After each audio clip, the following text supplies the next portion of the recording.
Hello guys, कैसे हैं आप सब। आशा करता हूँ आप सब सही होंगे, आपकी पढ़ाई अच्छी चल रही होगी। आज जो है हम नेचर ऑफ इंडियन इकोनॉमी के बारे में पढ़ेंगे।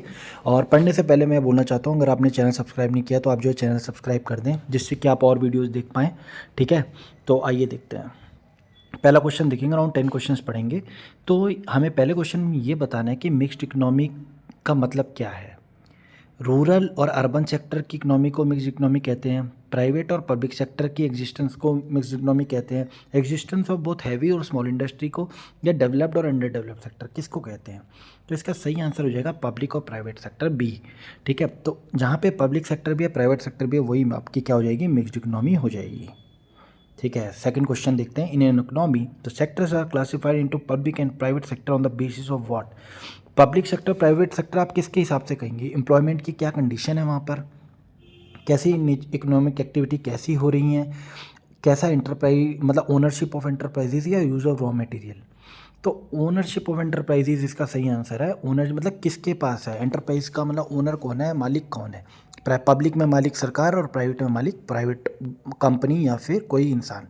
तो इसके हिसाब से जो है इकोनॉमी के सेक्टर को क्लासीफाई किया जाता है। ठीक है, पब्लिक या प्राइवेट में।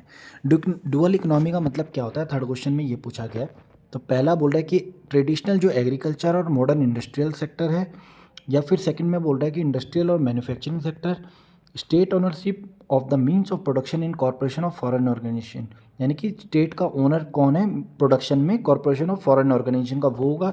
या D industrial sector and trading of goods obtain through imports, industrial sector है और जो ट्रेड कर रहे हैं ना गुड जो इम्पोर्ट करा उससे।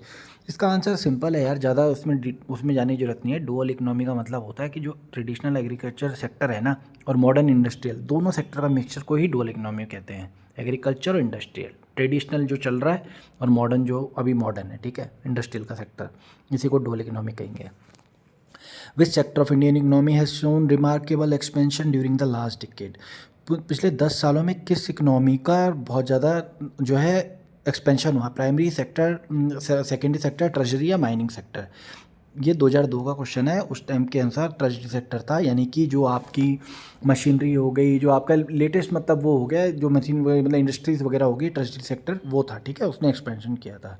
Fifth question, when development in economy takes place the share of the treasury sector in national income what. मतलब ये क्या कह रहा है कि जब डेवलपमेंट होता है ना इकोनॉमी में, अर्थव्यवस्था में, तो ट्रेजरी सेक्टर का क्या इम्पैक्ट पड़ता है नेशनल इनकम में। The share of the treasury sector in national income, यानी कि नेशनल इनकम में ट्रेजरी सेक्टर बढ़ता है घटता है, पहले बढ़ता है फिर घटता है, पहले घटता है फिर बढ़ता है, या बढ़ता ही रहता है या कांस्टेंट रहता है। तो इसका आंसर क्या हो जाएगा, कीप्स ऑन इंक्रीजिंग। तो भैया जब डेवलपमेंट हो रहा है अर्थव्यवस्था में तो ट्रेजरी सेक्टर भी तो इंक्रीज होगा ना, बढ़ता चल जाएगा, कीप्स ऑन इंक्रीजिंग सही आंसर है। It will be true to classified Indian economy as food deficit economy, labour surplus economy, trade surplus economy या कैपिटल सरप्लस इकोनॉमी। तो भैया देखो, ट्रेड सरप्लस तो है नहीं यहाँ पे, कोई ट्रेड का इतना ज़्यादा तो नहीं होता, कैपिटल भी नहीं है इतना ज़्यादा सरप्लस, कैपिटल कहाँ है भारत की अर्थव्यवस्था में इतना। हाँ, लेबर है बहुत ज़्यादा यहाँ पे, आपको पता ही है, भारत तो अब नंबर 1 पे आ गया है पॉपुलेशन का, तो लेबर सरप्लस इकोनॉमी है। ठीक है, बी आंसर सही हो जाएगा। सातवां क्वेश्चन, मिक्स्ड इकोनॉमी किसे कहते हैं। एग्रीकल्चर और इंडस्ट्री को जहाँ बराबर महत्वता दी जाती है। ए, पब्लिक सेक्टर जो प्राइवेट के सेक्टर के साथ मिलके समन्वय बना के जो नेशनल इकोनॉमी में काम करता है वो है मिक्स्ड। या फिर ग्लोबलाइजेशन जो ट्रांसफ़र की जाती है हैवी डोज ऑफ स्वदेशी नेशनल इकोनॉमी, ये सेंटर और स्टेट इक्वल पार्टनर हैं इकोनॉमिक प्लानिंग और डेवलपमेंट में। तो भैया इनमें से ये तीनों में से कुछ नहीं है। एग्रीकल्चर इंडस्ट्री को जब जो है इंपॉर्टेंस इक्वल दी जाती है तो वही मिक्स्ड, नहीं सॉरी, पब्लिक सेक्टर अलोंग करते हैं from private sector in national economy, तो ये जो है बी हो जाएगा इसका आंसर। ठीक है, बी है, ये नहीं है, और थोड़ा बोलने में होगी गलती। मिक्स्ड इकोनॉमी का मतलब क्या होता है, जब पब्लिक सेक्टर प्राइवेट सेक्टर के साथ होते हैं नेशनल इकोनॉमी, तो यही क्या होती है, मिक्स्ड इकोनॉमी। एग्रीकल्चर इंडस्ट्री का तो अभी बताया ना मैंने, डुअल इकोनॉमी होता है। The Indian economy is characterised by predominance of agriculture, predominance of industry, low per capita income, massive unemployment. बताने कि कौन से सही हैं यार। देखो, एग्रीकल्चर यहाँ पे बहुत ज़्यादा है तो ये तो हो गई, इंडस्ट्री इतना नहीं है। ठीक है, प्रीडोमिनेंस तो नहीं था इंडस्ट्री का इतना, अब बलिया पर प्रीडोमिनेंट तो नहीं थी ना, ये पहले से तो नहीं थी ना इंडस्ट्री, एग्रीकल्चर पहले से था, तो इसलिए 1 सही है 2 गलत है। लो पर कैपिटा, हर एक की कैपिटल का कम है यार, ये तो आप जानते ही हो। और मैसिव अनएम्प्लॉयमेंट ये भी है ही, तो 1 3 4 जो है सही आंसर है। आप जानते हो अनएम्प्लॉयमेंट कितना ज़्यादा है भारत में यार, लोगों को खाने के लिए नहीं मिल रही कई बार रोटियाँ।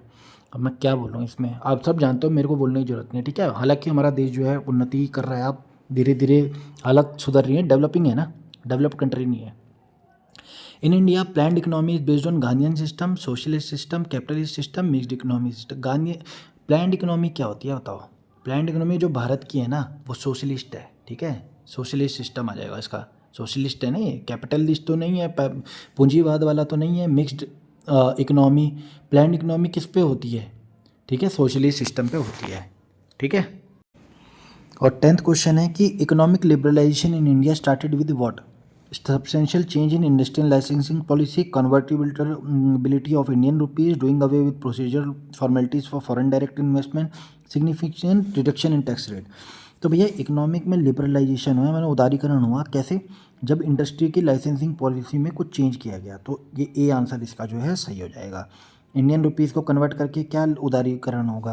या doing away proceed foreign direct investment का फॉर्मेलिटी को हटा के भी नहीं होगा, या टैक्स रेट कम करके भी नहीं। उदारीकरण कब होगा? लाइसेंसिंग पॉलिसी में जब चेंज किया गया था तब हुआ था, तब से स्टार्ट हुआ था इकोनॉमिक लिबरलाइजेशन।